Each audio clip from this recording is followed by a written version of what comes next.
Routine. Is tourism, travel, is it dead or dying? Oh, I hope not, Norm. If you're looking at news stories, it certainly seems to be heading that way. Anyway, that's what we're going to talk about in a minute. Growing protests in Europe against tourism. But in the meantime, on a happier note, I got my t-shirt from Halifax. Yes, and we've been there a few times, haven't we? We love visiting Halifax. And they love tourists, Yeah, so you're yeah, more than welcome to come to Halifax. Got a great cruise port as well. yes, it is. So, Barcelona. People shooting water pistols at tourists in restaurants and cafes. What the Ye- heck? It makes you wonder, doesn't it, Norm? Hey? It really does, especially a country like Spain that kind of benefits from tourism. A lot of the economy comes from tourism. But how would you feel in those situations where locals are shooting water at you as you sat in a cafe outdoors? I guess you wouldn't feel very welcome, would you? I mean, you've just ordered your coffee and you sat down at a cafe and then you're getting sprayed with water pistols and it's like, wow, now what do we do? You stand up and leave and Well, it's not only that, it's the shouting, they got yeah. placards, and it's very, very intimidating, especially if you don't understand the language. And it's not just Barcelona. Having said that, Spain has, in our opinion, seemingly come a little anti-tourism and anti-British as well after Brexit. They have cracked down a lot with new laws in various resorts, obviously trying to stop the stupid tourists overindulging in alcohol. Yeah, and we understand that, don't we? Because nobody really wants that. But there are a lot of innocent, happy tourists that want to just go and explore a country. Yeah, and enjoy the Yeah. culture and what have you, and spend some money to support the economy. So we were looking for this winter for various places to stay. You know, we've been going to Portugal for 5 odd years, and we thought maybe we could go to Portugal for a smaller amount of time and then go to Spain. Yeah. Well, Well, we you could say we are having second thoughts on this one as we are. to, are we welcome to visit there as a tourist? And we're beginning to think that we're not. No, do they want us? Hmm. And they're kind of saying that they don't. And we Yeah. understand some of the social issues about it, but we just don't want to be caught up in conflict. Who does No. when you're traveling? And so you look at Greece is another example, and they're wanting to limit cruise ships, and possibly understandably so.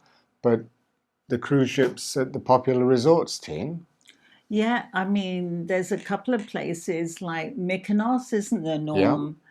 And Santorini, that popular fizzy drink. yeah, I always get that one wrong. But we can understand sort of how they feel. These are small places, and then you get these huge cruise ships coming in.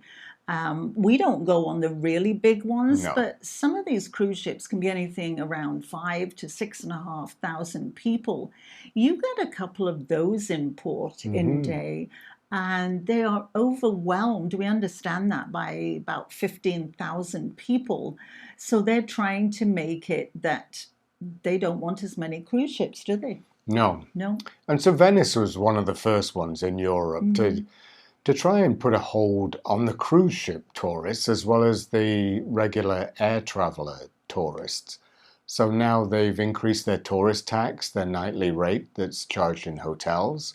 They're stopping cruise ships coming into the lagoon. They have a cruise port outside of it. But once again, you end up being in a crowd of people because it's such a popular destination. And I think, too, that's another thing that's now starting to affect Juneau in Alaska Yeah, the state is, capital of Alaska. and we've been there. We did the Inside Passage Yeah, cruise, it's and we great. absolutely loved visiting Juneau. But they are also getting overrun by people. And they, if they had their way, they would have no cruise ships on Saturdays. Right. As it is at the moment, I think they are allowing five in, but actually, five is way less than they were having in. Hmm.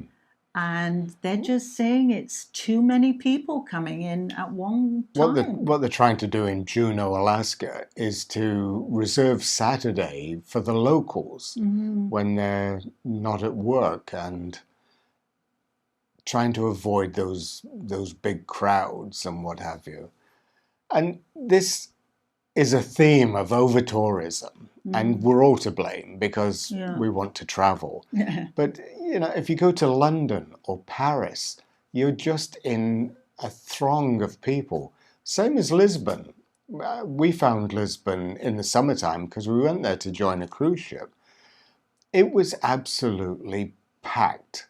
And they're starting to have protests in Lisbon because Mm-hmm. of the housing affordability, where you got more and more apartments being bought by investors to do short-term rentals with VRBO or Airbnb, and it's taking those houses out of the market.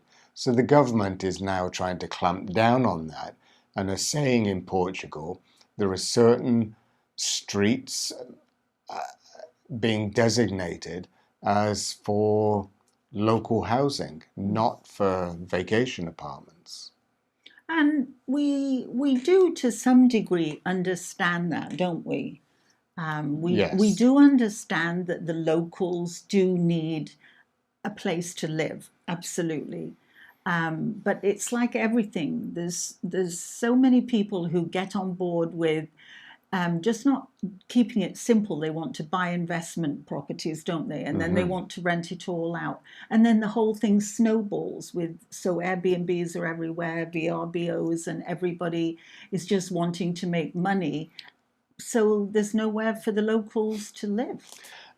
I suppose the cruise industry are their own worst enemies in some Yeah. respects because they've grown not only the fleets of their cruise lines, they've grown the sizes of the ships. When we first Mm-hmm. started cruising, we looked to go on cruise ships of 2,000 or slightly less. A lot of those ships have been sold, Mm-hmm. especially with the pandemic happening. So now you're seeing these monster ships of 6,000 passengers, and basically the ports can't cope with that volume of people arriving. We went to Greenland, for instance, and so Yes. you go to a town like Nanatulik, uh, just a small southern Greenland community, but we were on a cruise ship of 300 passengers, so we didn't have any impact on the Mm-hmm. town. But we have seen that Holland America, with a cruise ship of just under 3,000 passengers, that's more than the population of the town. Yeah, and they're just not geared up for it, are they? They have like one or two small restaurants for the locals, and there's just nowhere for all these thousands of people to go on these small little places. And coupled with Yeah, the cruise ships, you're now starting to see um, protests directed at cruise ships, such as what was happening in Kiel Harbor in yeah. Germany with the kayakers. Yeah, so just lately there was a whole pile of kayakers that sort of blocked the cruise ships in so they couldn't get out. And obviously the cruise ships couldn't go, but it delayed them by sort of between 2 and 4 hours, having to wait to get rid of all these kayakers so that it was safe for them to go. So that's another problem that's happening, isn't it? It, And it really is. So, part of our question to you is, will this impact your travel arrangements? Are you going to still continue traveling as a tourist? Bearing in mind that we're part of a generation of the baby boomers, mhm. one of the largest post war population bubbles in history. And so we're all retiring now. Hmm. A lot of us have sold houses, released the capital, and we're free to travel. Are we the problem? Should we be staying home and exploring our own country more?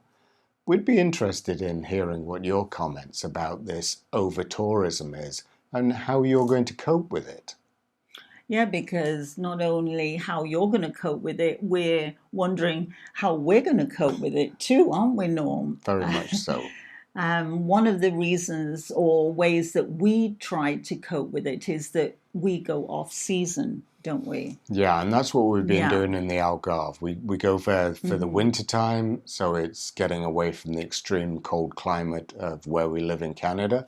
We're supporting the local economy in the Algarve off season, so there aren't the millions of visitors at No. that time of year. And we do that more and more is visit off-season places Hmm. because we love Canada in the summertime. There's no better place to be. No, it's absolutely beautiful. And in fact, lately we have had heat wave after heat wave, haven't We we? have And indeed. fantastic temperatures here, so we don't need to go anywhere. So if you enjoy content like this, I'm going to link to a video down here that we think you will get a kick out of. And if you haven't already, could you consider subscribing to our channel? It means so much to us. It helps us find a wider YouTube audience the more subscribers we have. And if you would like to give us the thumbs up, that would be awesome too. So we hope everybody's keeping well. And staying safe. And until the next time, Bye bye. bye bye.